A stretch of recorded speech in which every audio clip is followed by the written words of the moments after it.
तो Poonam ma'am, thank you, आपने time निकाला, आप आए। एंड हम तो बहुत एक्साइटेड थे आपसे बात करने के लिए, स्पेशली बिकॉज आप, आई वुड से, सिर्फ शहर में नहीं, कंट्री में पॉपुलर हैं, फेमस हैं, बिकॉज आपने और सर ने इकट्ठे मिलके आयरन मैन कंप्लीट किया।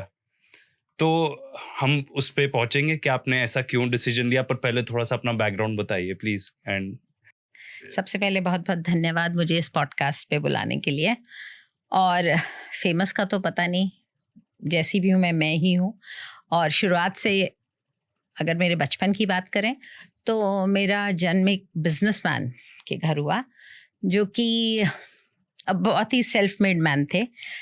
तो वहाँ से आई थिंक मैंने अपने अंदर जो एक सेल्फ प्राइड ली वो वहाँ से ली। अच्छी एजुकेशन हमेशा से मेरे फादर की एम रही कि अच्छे से पढ़िए, पढ़ाते रहते थे तो खूब पढ़ लिए। उसके बाद शादी एक सैनिक से करी, क्योंकि मैं चाहती थी एक फ़ौजी से शादी करूं, क्योंकि मैं उत्तराखंड रुड़की में मेरे बचपन बीता है, और वहाँ पर एक आर्मी कैंटोनमेंट है, जिसमें से जब भी गुजरते थे अपनी साइकिल लेके तो बड़े इम्प्रेस होते थे। ऐसा लगता था लाइफ है तो ये है। बिजनेस फैमिली में रह कर के ये रियलाइज़ हो गया कि कोई डिसिप्लिन नहीं है, कोई कमी नहीं है, बस चले जा रहे हैं अपनी ज़िंदगी में। तो मुझे ऐसा लगा ये बहुत अच्छे लोग हैं, सुबह उठते हैं, सब काम टाइम से करते हैं। मेरे कॉन्वेंट में आधी से ज़्यादा जो स्मार्ट टीचर्स थी वो फ़ौजियों की पत्नियां थीं, तो वहाँ से भी मुझे ऐसा लगा कि ये तो बनना है, क्योंकि उनकी वाइफ्स फ़ौजियों से ज़्यादा स्मार्ट लगी मुझे। तो ये सोच के फ़ौजी से शादी कर ली। लव मैरिज कतई नहीं थी। मैंने तो मध्य प्रदेश कभी आई भी नहीं थी उससे पहले, और मध्य प्रदेश के पास में एक छोटी सी जगह है हरदा, तो मेरा ससुराल हरदा से है। तो मुझे हरदा शब्द भी नहीं पता था कहाँ है। आधे लोग उसे हरिद्वार समझते थे शॉर्टकट में। तो वहाँ, लेकिन मेरे फादर इन लॉ नेवी से थे, तो उनकी पूरा परिवार मुंबई में ही रहा ज़्यादातर।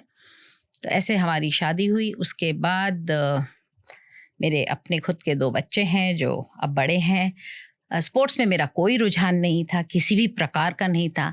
मैं एक आर्टिस्ट भी हूँ, तो पेंटिंग्स, म्यूज़िक, सारी फाइन आर्ट्स में मेरा इंटरेस्ट था। ये फाइनली मैं रनिंग में कैसे पहुंची मुझे नहीं पता, ये वक्त बताएगा, आपकी आगे की बातों से पता चलेगा।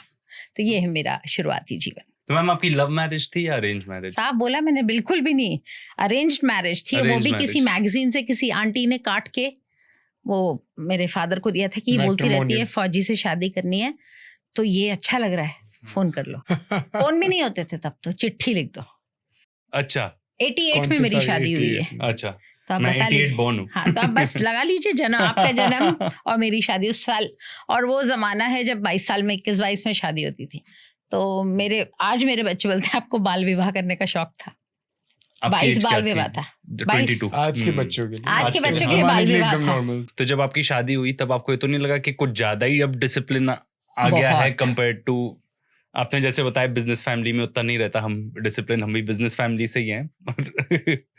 बट आपको ऐसा लगा कि एकदम से बहुत ज्यादा डिसिप्लिन हो गया है यहाँ पे, एंड लाइफ एकदम ही चेंज हो गई? बहुत ज्यादा लगा, इतना ज्यादा कि लगा कि ये क्या गलती कर बैठी, क्योंकि मेरे हस्बैंड बचपन से सैनिक स्कूल में रहे, तो घड़ी से चलते थे। तो हाँ, उनके फादर नेवी में थे, और वो भी रॉयल ब्रिटिश नेवी, तो और भी स्ट्रिक्ट होते थे। उसके बाद जब इंडिपेंडेंस के बाद वो नॉर्मल इंडियन नेवी में आए, और मेरे फादर इन लॉ ने ही नेचुरली बचपन में उनका सारा परवरिश माँ बाप के साथ ही हुई। 7 साल की उम्र में जब वो हॉस्टल चले गए, बेलगांव मिलिट्री स्कूल में पढ़े, तो डिसिप्लिन के सिवा उनको आता ही कुछ नहीं था। तो मेरे घर में जब मैं शादी होके राजेश के साथ रहने लगी, तो अजीब सा माहौल था। सुबह जल्दी उठना और पीटी एक्सरसाइज करो, घर का भी टाइम से सब काम, मतलब एवरीथिंग वाज एक घड़ी से चलता था, प्रिसिशन से चलता था। और अगर जैसे दोपहर में सोना भी जैसे महापाप हो ना, कि सोने का क्या मतलब है, मैंने कहा थक गए सो रहे हैं, नहीं, change of work is rest. ये लाइन मैं आज तक पकड़ के बैठी हूँ, change of work is rest.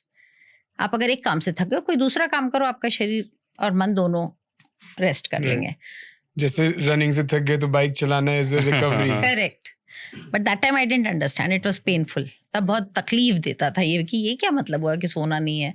सो हाँ, बहुत मुश्किल हुआ एडजस्ट करने में, लेकिन आई थिंक हो जाता है सब कुछ। तो आपने बताया मॉर्निंग में जल्दी उठना, तो कितने बजे उठते थे? मेरे हस्बैंड 4:30 बजे उठ जाते थे। अच्छा। हाँ, और उसके बाद उनको ऐसा लगता था कि पूरी दुनिया उड़ गई है, तो दरवाजे खोलो, लाइटें जलाओ, ड्रॉर्स खोलो, कुछ भी साइलेंटली नहीं होता था। तो ये से मैं सही काम कर रहा हूँ, मैं क्यों धीरे धीरे सब कुछ करूँ, तुम गलत कर रहे हो सो के, तो या तो उठ जाओ या मुंह बंद करके पड़े रहो। और फिर आपने बताया कि फिजिकल एक्सरसाइजेज होती थी, तो क्या घर में सब मेंबर्स करते थे? हाँ, जैसे शुरू में तो इतना ज़्यादा मेरे साथ नहीं था, मैं इवनिंग वॉक से ही काम चला लेती थी। उस ज़माने में इतने सुबह नौकर कहाँ होते थे, आपको नाश्ता भी 8 बजे चाहिए तो कोई तो घर में रहेगा ना, तो सब कुछ खुद करके तो बच जाते थे, मॉर्निंग से तो बच जाते थे, लेकिन इवनिंग वॉक्स वगैरह करते थे। एंड कुछ आप आर्मी कैंटोनमेंट्स में ना सारी फैसिलिटीज़ होती हैं, तो आप कुछ नहीं तो स्विमिंग करते थे, शाम को जाके बैडमिंटन खेलने चले गए, वॉक्स पे चले गए, तो ये माहौल ऐसा रहता है कि बच्चों के अंदर भी वो इनकलकेट हो ही जाता है। सब बच्चे कहीं ना, हर किसी का बच्चा कहीं ना कहीं जाता है। डिसिप्लिन की बात करें तो स्कूल के बाद बच्चे सड़क पे नहीं खेलते हैं, 5 बजे का ही टाइम रहता है, तो सब गार्डन में 5 बजे ही जाएंगे। सो एवरीबडी न्यू कब कहाँ जाना The है। routine is fixed. सो हाँ, बिल्कुल धूप में मारे मारे नहीं फिर सकते हैं, घर के अंदर ही रहना है, तो उस वजह से कुछ ना कुछ, जैसे ड्राइंग कर लिया, बुक रीडिंग बहुत कॉमन प्रैक्टिस थी बच्चों में, वो लेके किताब पूरी, अब जब बाहर नहीं जा सकते तो क्या करेंगे, तो किताब ही पढ़ेंगे, तो किताब पढ़ ली। वीडियो गेम्स का ज़माना नहीं था, GI जो से ही खेलते थे, तो वो सब गेम्स खेले, तो ऐसे ही चला सब कुछ। तो फिर आप तो जब आपकी शादी हुई तब आपका एज सच, आपने जैसे बताया शुरू में भी टुवर्ड्स स्पोर्ट्स एज सच रुझान नहीं था, ऐसे इंक्लिनेशन नहीं थी मैंने खास? स्कूल में भी आई थिंक खेला भी इसलिए क्योंकि लाइमलाइट में रहने के लिए ना, होता है ना स्पोर्ट्स में कौन कहाँ है किधर, तो हम लोग बास्केटबॉल कभी खेल लिए और हैंडबॉल खेलते थे, बिल्कुल इजी। क्रिकेट खेल लिया गर्ल्स के स्कूल में, I was in a convent, तो ऑल गर्ल्स स्कूल था, ज़्यादा रिगरस गेम्स तो थे नहीं। I was more into music, painting, dancing, arts, वो वाले काम ज़्यादा करती थी। स्पोर्ट्स इसलिए कि स्पोर्ट्स वाले कॉलम में कोई ग्रीन कुछ अच्छा मार्क रहे, इसलिए बस उतना ही करती थी, बट फिजिकली फिट थी, इतना मुश्किल नहीं था, तो कर लेते थे सब।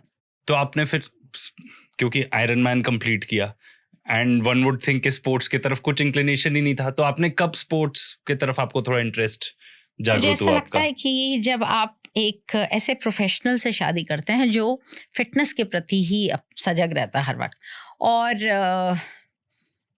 मतलब फौज में इतनी ट्रेनिंग होती है ना, तो आप चारों तरफ आपके लोग वही रहते हैं जो बहुत ज़्यादा फिट हैं, जो कुछ ना कुछ कर रहे हैं, तो आप कुछ सालों में कुछ तो सीखते हो ना उनसे, तो Inspired होते हाँ, वो इंस्पिरेशन, और मेरे चारों तरफ इंस्पिरेशन थी, लाइक हस्बैंड के अलावा और भी सभी लोग कुछ ना कुछ करते थे, तो मैं रेगुलरली, मेरा इंटरेस्ट सिर्फ वॉकिंग तक ही था, उससे मतलब मैंने सपने में भी नहीं सोचा था कि मैं आयरन मैन करूँ, मुझे मालूम भी नहीं था आयरन मैन क्या होता है। 2018 में मुझे पहली बार पता चला कि आयरन मैन कुछ होता है, और उससे पहले भारत में होता भी नहीं था, तो मालूम होने का सवाल नहीं उठता। या तो आप इन सब स्पोर्ट्स में हो, एंड्योरेंस स्पोर्ट्स में, तो एंड्योरेंस स्पोर्ट्स वर्ड भी शायद तभी समझ में आता है कि अच्छा, ज़रूरत से ज़्यादा समय तक कुछ करो तो उसको एंड्योरेंस स्पोर्ट कहते हैं। तो हमारे लिए तो 1 घंटा एक्सरसाइज लाइक वाओ, बहुत काम कर लिया आज, तो योगा कर लिया थोड़ा, बस उतने तक थे। पर इस तरह धीरे धीरे वो जो अपने आसपास के लोगों को देख के, माहौल को देखकर थोड़ा सा दौड़ना शुरू करा।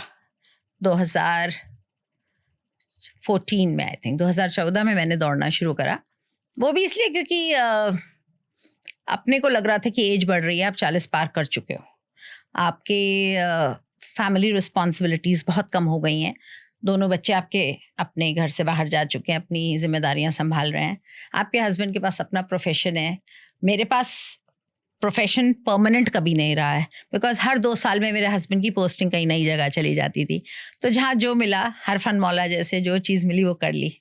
स्कूल में पढ़ाया, प्रिंसिपल रही, सॉफ्ट स्किल्स ट्रेनर रही, इंग्लिश ट्रेनर रही, और अपना आर्ट एंड क्राफ्ट तो चलता ही रहता था हमेशा। तो इसलिए हम लोग, I don't call my self a professional, a thorough professional, कुछ ना कुछ लेकिन रहा, खाली कभी नहीं रहे।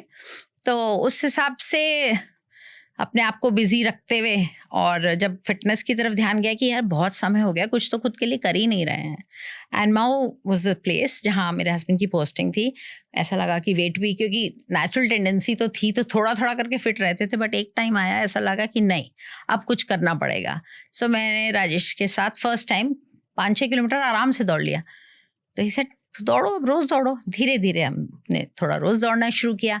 आपकी फिटनेस अच्छी होती है, आपको लोग कॉम्प्लीमेंट्स देते हैं तो अच्छा भी लगने लगता है थोड़ा थोड़ा। सो ऐसे ऐसे वो बढ़ता चला गया। तो आप अपने 2014 में आपने बताया, तो आप उस टाइम पे अराउंड 49 होंगे, इफ आई एम 47 48 तो थी, हाँ, या 66 के हिसाब से लगा लीजिए। हाँ। अगर आपको ये एपिसोड पसंद आया तो प्लीज़ लाइक एंड सब्सक्राइब करना ना भूलिए, और हमारे दूसरे ऐसे ही एपिसोड्स देखने के लिए यहाँ क्लिक कीजिए और चैनल को फॉलो ज़रूर कीजिएगा।